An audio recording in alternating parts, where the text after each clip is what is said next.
You are now entering Armbar Audio.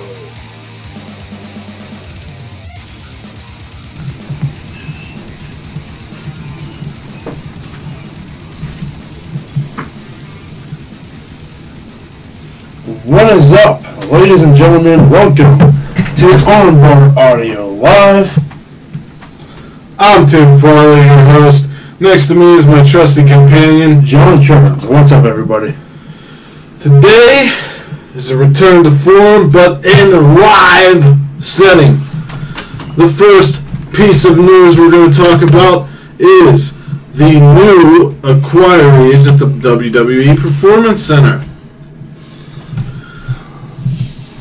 12 newly signed recruits reported for training at the WWE Performance Center, bolstering the already incredible ranks of WWE's training facility in Orlando, Florida. The group includes state-of-the-art cruiserweights from the U.S. independent scene, acclaimed imports from Australia, past favorites from the Mae Young Classic, Titanic Tyros from the football field, one of North America's longest tenured tag teams, and more. Among the class headliners is Albert Hardy Jr., a high-flying Texan who went by the name of ACH. We all know him. Yeah. We got Trevor Lee, Rachel Ellering, and Karen Q from the Mae Young Classics. Omari Palmer and Ricardo Miller, who are 24-year-old Palmer is a 6'3", 350-pounder who is a member of Syracuse Orangemen's offensive line.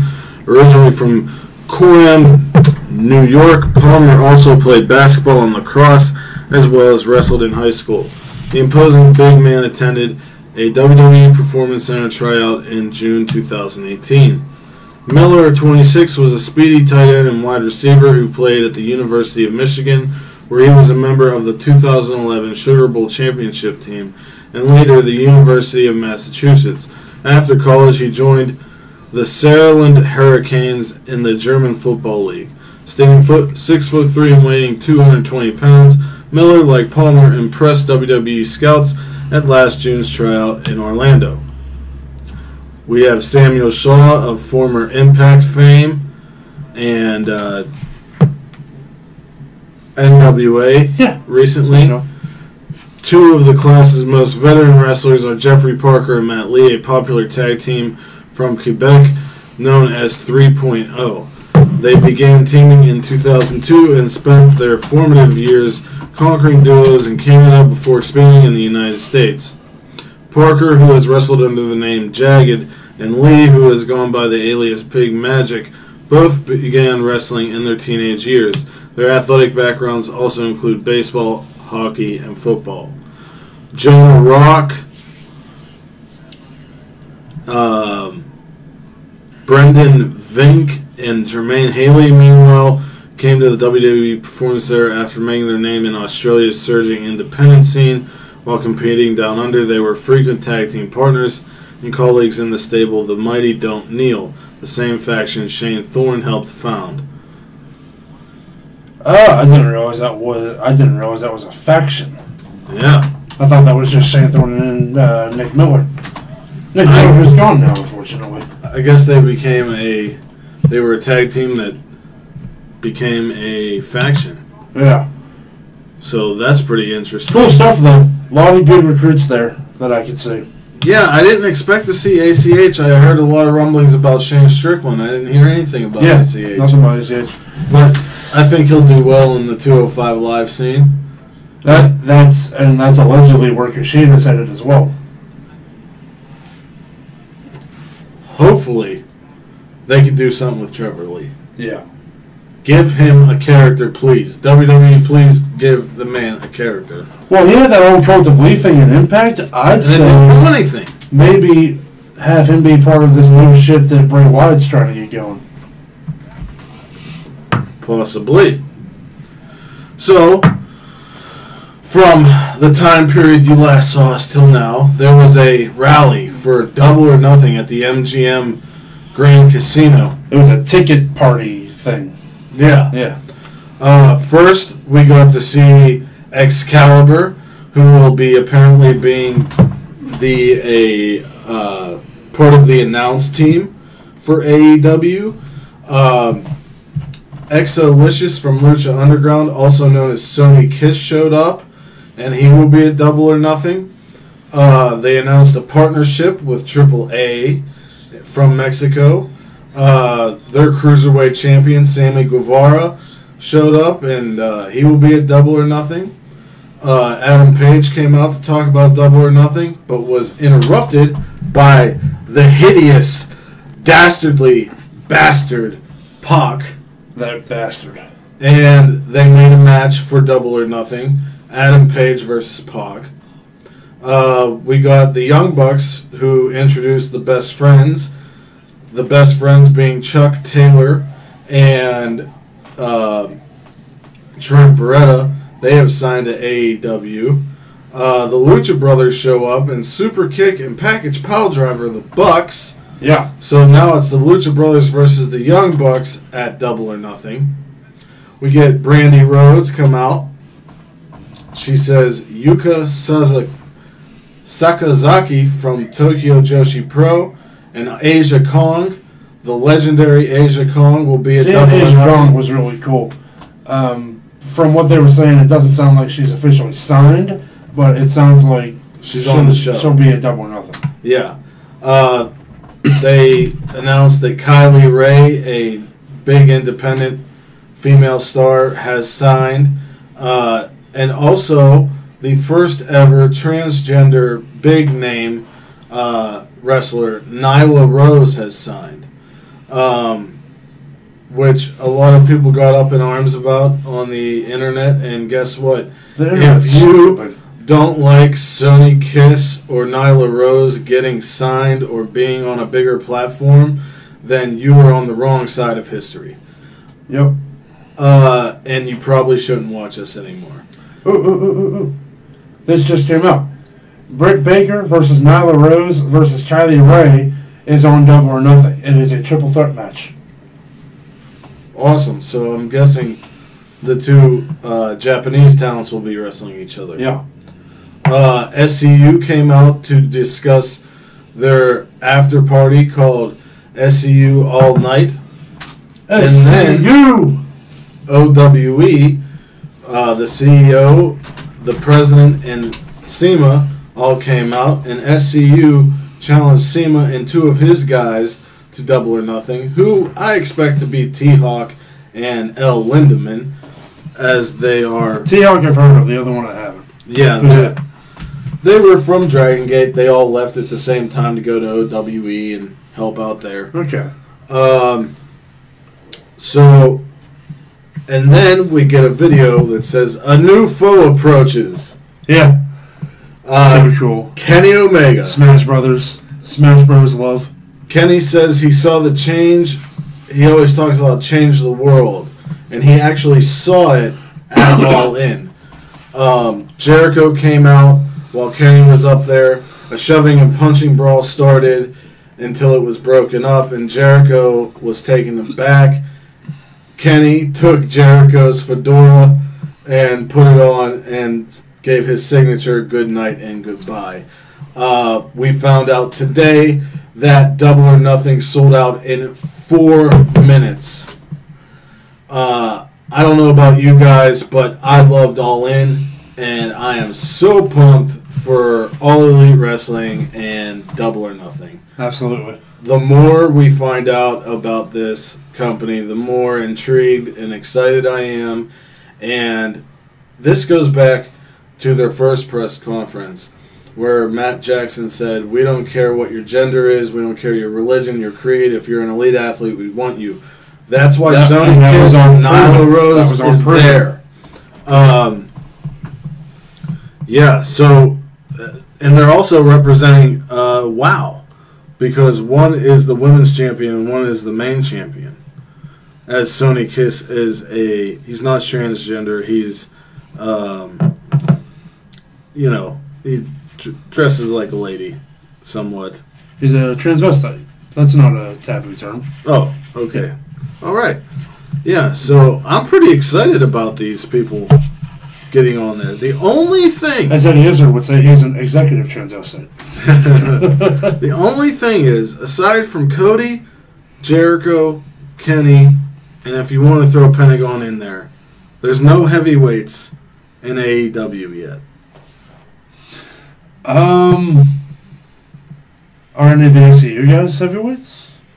But they're probably most likely going to mainly be teaming. I'm guessing Kazarian. Kaz probably. Not Scorpio? He's He's a tall guy. He's cruiser, I Is think. Yeah. But either way, I'm excited. How about you? Very excited. Double or Nothing's going to be amazing. One of the best shows of 2019. I hope so. I think we should probably do live reactions. Possibly. So, that leads us into our review of the New Japan Pro Wrestling New Beginning in Osaka. The show started with Suzuki Gun of Taka Michinoku, Minoru Suzuki, and Izuka against Kojima, Tenzan, and Liger. The whole story here was Tenzan is doing a 30-year retirement in this year, and he wants his old partner Izuka to be on his side. So he kept trying to put a friendship shirt on him. The match started in a big brawl. I love how Suzuki no-sold Kojima's chops and just laughed. Suzuki may be the biggest badass in wrestling. The match is, like I said, at the end of the match, Suzuki went to hit Tenzan with a chair. Yeah. Izuka took it from him, was going to act like he was going to hit Suzuki, but ended up hitting Tenzan. So, this was a usual run-of-the-mill Suzuki Gun brawling match. Very little wrestling, and the little wrestling that we did get was from Suzuki. What were your thoughts on that match, John? I'm a big fan of the Suzuki Gun faction, mostly because of Minoru, and I really like El Desperado. Oh, yeah. I like him a lot. But yeah. And obviously ZSJ, I'm a huge fan of. So, I like seeing them get a win. Yep. The next match on the card was Sonata and Evil against two young lions, Shota Umino and Ayato Yoshida. The young lions come out strong on Evil until Evil finds his way to Sonata. They trade body slammed and tagged in and out.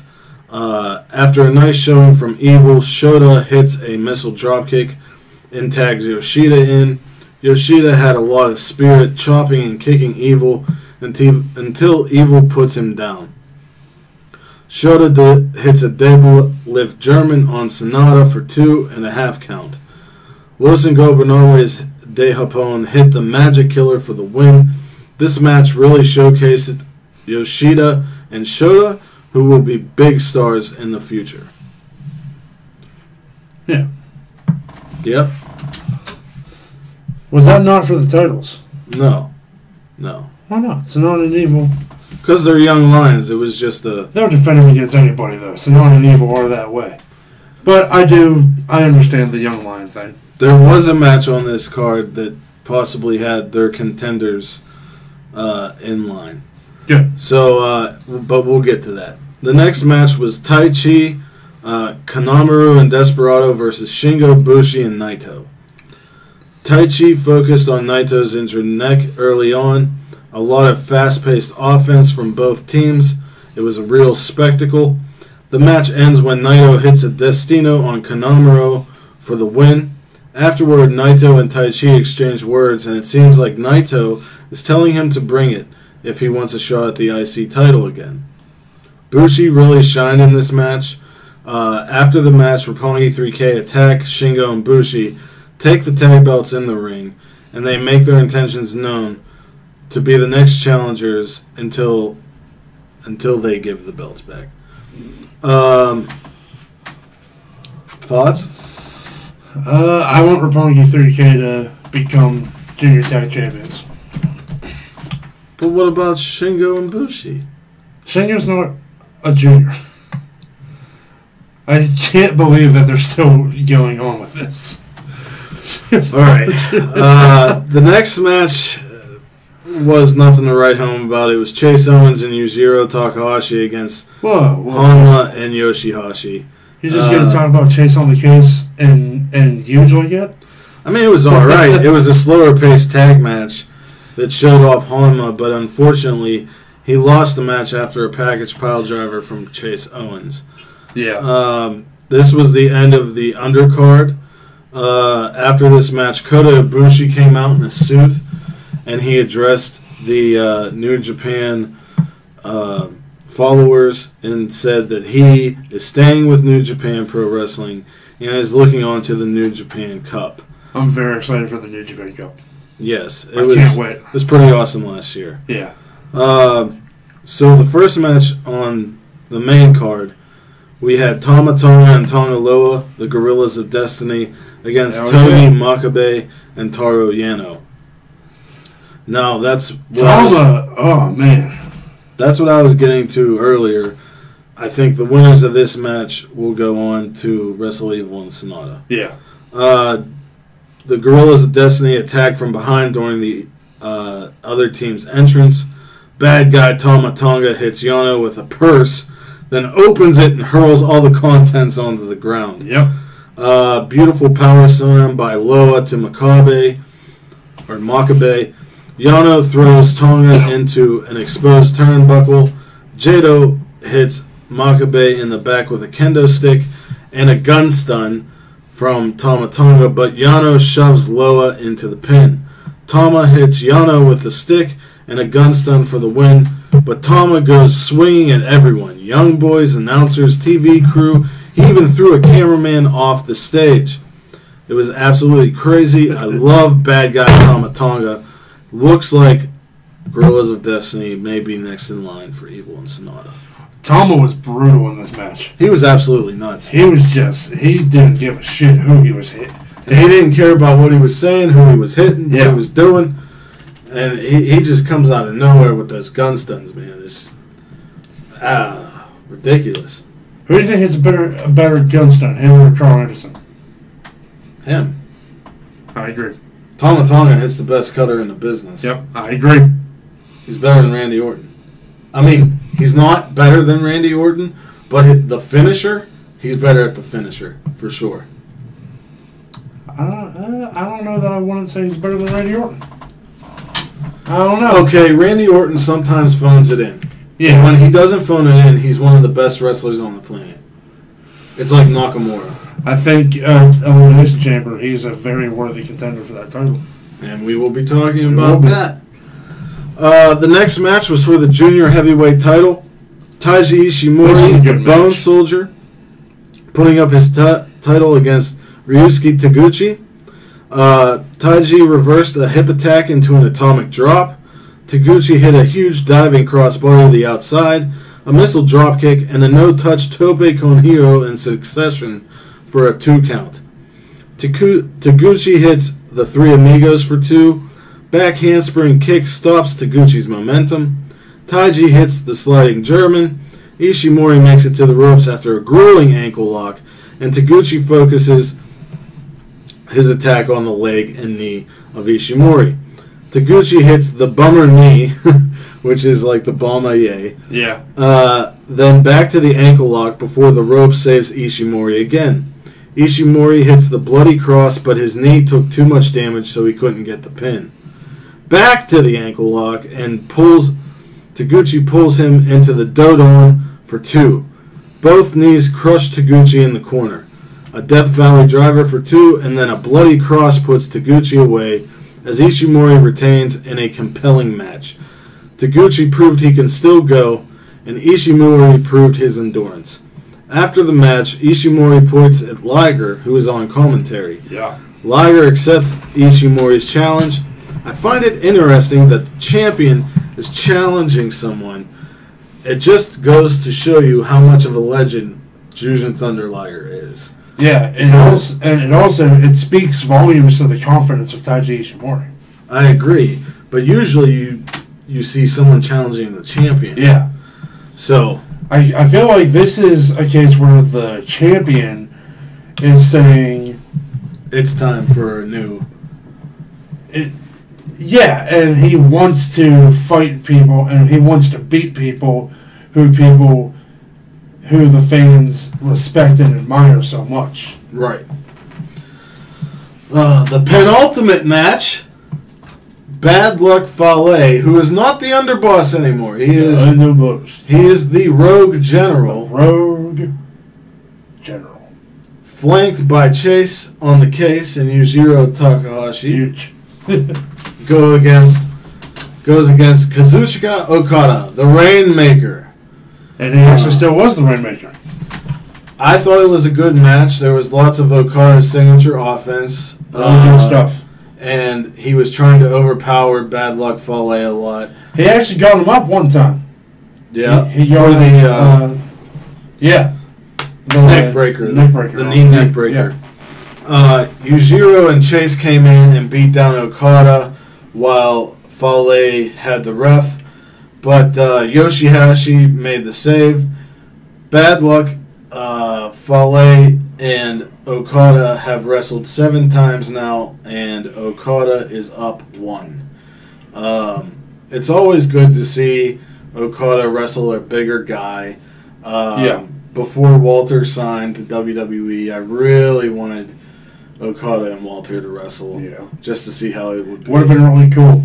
I like to see that because we know he can go against his own size. We know he can go against the cruiserweights, but I like to see him go against the major heavyweights because he knows how to. He sells so well and to test his own skill. Yeah. The match of the evening. I love seeing Bad Fale in the ring in a solo setting because he's a little underrated. I agree. Bad Fale is. I agree. He's always in the background. Yeah. And he should not be. So then we had the match of the night, one of my matches of this month. The IWGP. I'd say the shock of the shock of 2019, possibly. Possibly. Yeah. We'll talk about that in December. Yeah. Or January.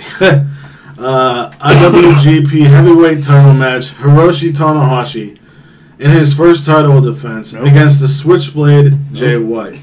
What do you mean, no? Tanahashi. Hiroshi Tanahashi. Oh, he is Tana. You're right. Cut. Shame, John. All right, cut that. Edit. Take 2. Go. So, we had Jay White against Hiroshi Tanahashi in Tanahashi's first title defense. And boy, was this match great. Jay White wrestled so intelligently. Jay White has solidified his place in my heart as one of the top heels in wrestling. Yeah. At first, the crowd was trying to get behind Tanahashi, and Jay White exited the ring so the chants would stop.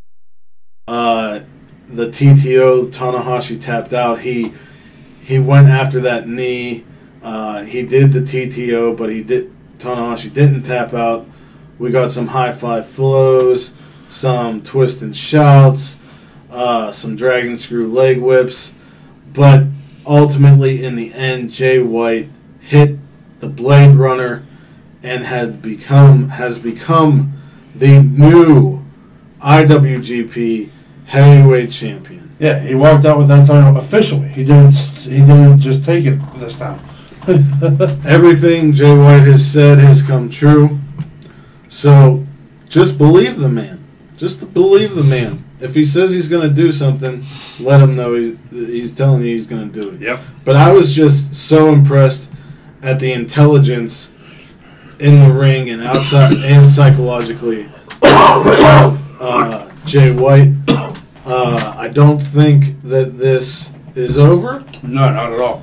But Jay White said in the press conference afterwards that his next title defense will be at Madison Square Garden because the New Japan Cup's coming up and he won't have anything to do. Yeah. So, overall, I gave this pay-per-view an A. New Japan Pro Wrestling definitely is still, like, even their undercard matches and their throwaway matches are worth watching and good. I'll tell you what, and with all the exits that have taken place recently, with we know that they're not going to be able to use the Bucks anymore. They're not going to be able to use Cody anymore. The Jay White Tanahashi feud is what's going to keep them popular. The Cutthroat Era, baby. Yeah. And Suzuki Gun. And LIJ. Naito's huge. And that's why I like Coda staying because we were talking to Sid about this earlier. Coda, Tanahashi, Jay White, Zach. the other big Japanese stars like Suzuki and like even Yoshihashi has been getting better. Okada, yeah. They should be the New Japan staples. Yeah. Tonga. Yeah. All right.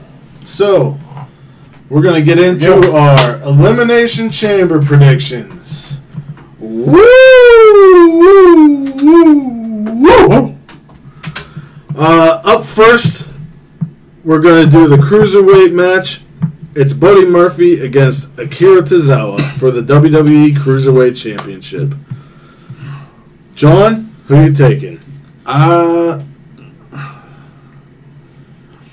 As a huge fan of Akira Tozawa, it pains me to say that I'm going Buddy Murphy.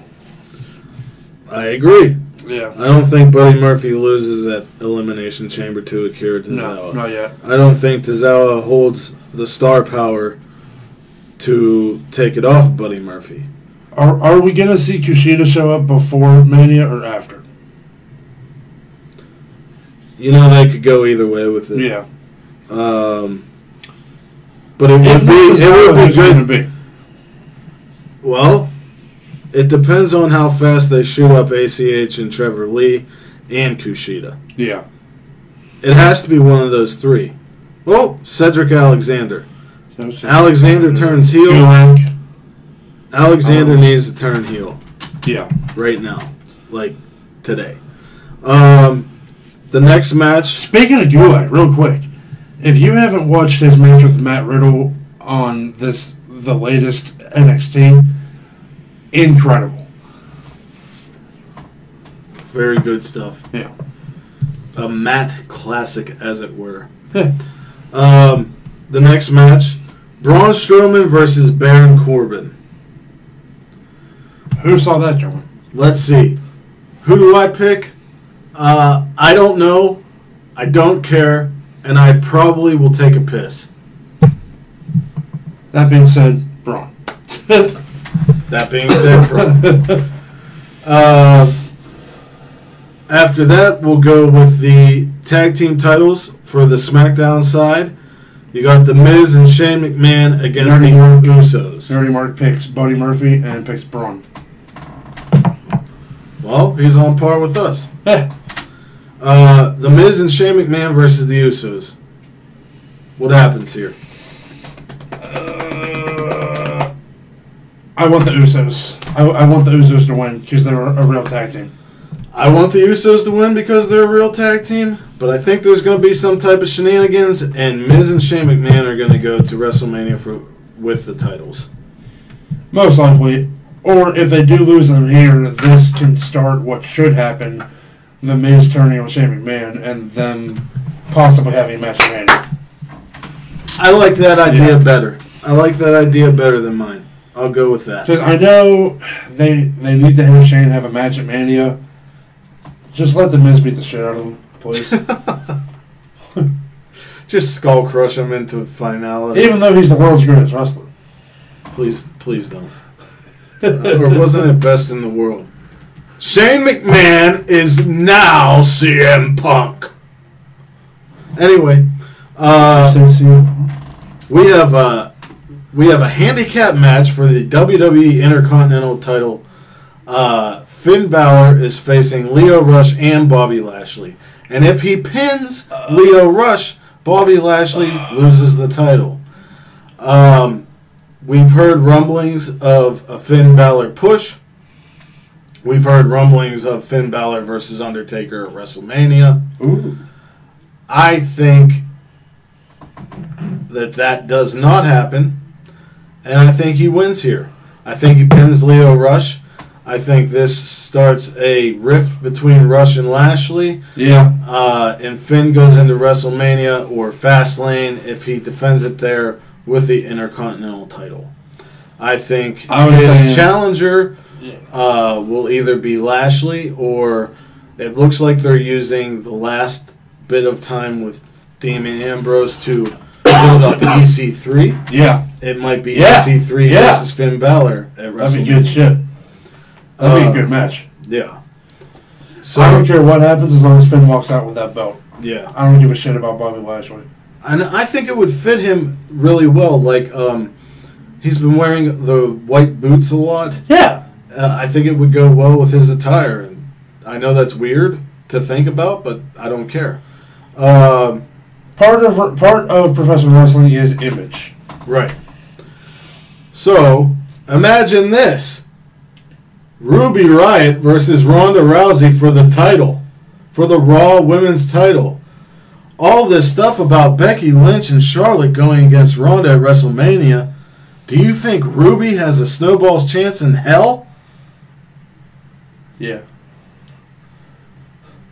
Everybody has a 50-50 shot.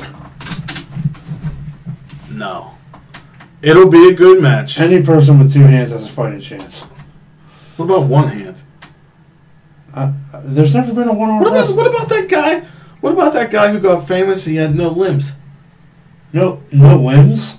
Yeah. He has a book and shit. Ah, interesting. Well, I don't know. We've had a one-legged wrestler. We've never had a one-armed wrestler. Interesting.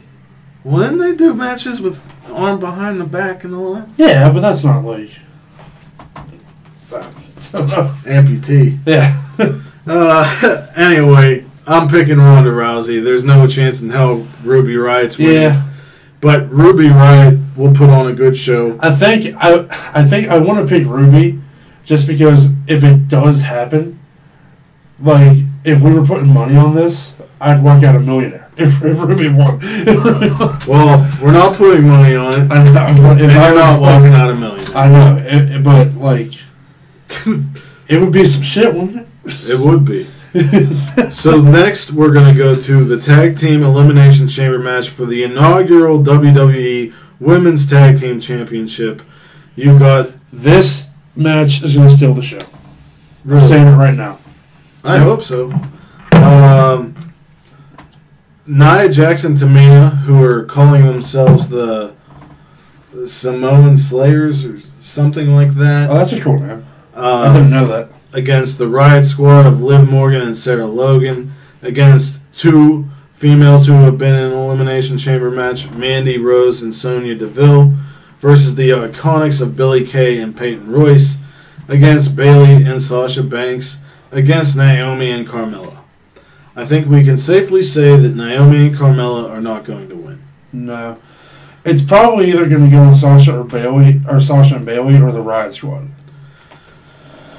Because they're the two. Maybe the Iconics. I think I'm trying to think that a lot of them team up to get rid of Tamina and Nia.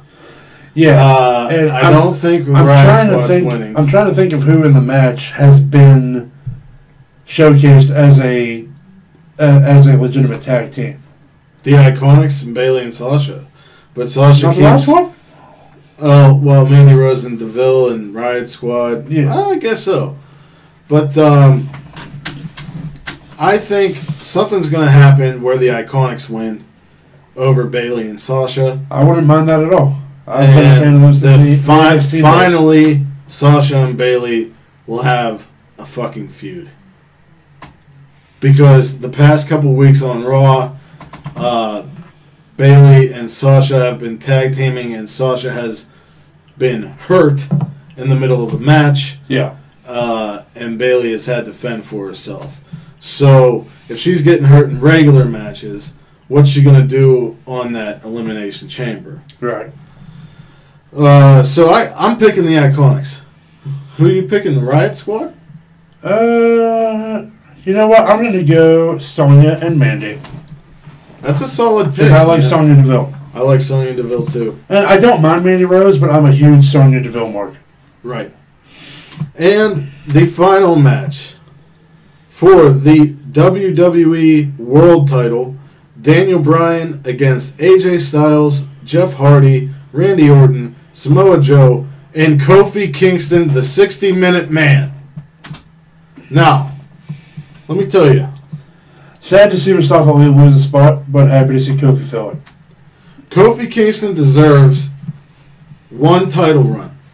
Yeah. Even if it's like Kane. Definitely. Where Kane had it one day. Definitely. I'm not talking about the World Heavyweight Championship. I'm talking about the WWE title. Yeah. Because we know Kane has had the World Heavyweight title. That being said, I don't think Daniel Bryan loses at Elimination Chamber. I think if he does lose, it's going to be at WrestleMania or Extreme Rules. And if he's going to lose, it's going to be at Mania, and it should be against Miz. But you if said if he loses at Mania, it should be against Kofi Kingston. They built him. Well, they rebuilt him on SmackDown. I'm still waiting for my Miz Daniel Bryan feud that they've been building for 3 fucking years and done nothing with. Well, they turned it. They turned it. When Daniel Bryan turned heel, Miz said, "Do you finally admit it that you would do anything?" So I guess it's been put on hold for now. Yeah. Well, McMahon does nothing but put shit on hold. So. Yeah. What's continuity to him? Yeah. I can't remember. So. Yeah, I'm going Daniel Bryan. Daniel Bryan makes sense, but I think it's time for Joe to get that belt. I'd love for Jobber Joe to get a belt. Yeah. But he's Jobber Joe, for Christ's sake. How can I believe in Samoa Joe if they have him lose all the time? I mean, I still believe in Samoa Joe, but I try to ignore that bullshit and just like who I like. Yeah. So, do we want to tell them about March 1st? Oh, I think we do. March 1st on Armbar Audio. LAX. Fuck yes. Santana and Ortiz will be here. They will be talking to us about a plethora of subjects. And it will be a good time. So don't miss it on March 1st. But before then, we have next week the Elimination Chamber Fallout. We'll also be covering NXT as Velveteen Dream will be going up against Johnny Gargano for the North American title. And with that said, anything else, John? Not much. I mean, I guess we can talk a little bit about what we got going on. The 28th, we'll be attending a live wrestling show together for the first time, which is awesome. We're going to get to see my favorite wrestler, Pentagon Zero Miedo. Phoenix. We're going to see some local guys. They got Facades going to be there. DJ Z from Impact. Sam now he's in the Evolve, I think. Is DJ Z on an Impact? Is he? No. No. Okay. He's been wrestling for MLW and Evolve stuff. Sam Adonis, who, if you don't know, is the brother of the savior of misbehavior, Corey Graves. Yeah. And then, March 1st, in addition to LAX, I know I will be. I don't know if Tim is yet. We're figuring that out. I will be attending NXT Live here in Pittsburgh. Look forward to pictures from that pictures from those shows on all the social media platforms we have. Yep. And with that being said, wherever you are in the world, whether it is morning, noon, or night, you have a great one. And peace and love to all of you. Good night. Bang! Good night, everybody.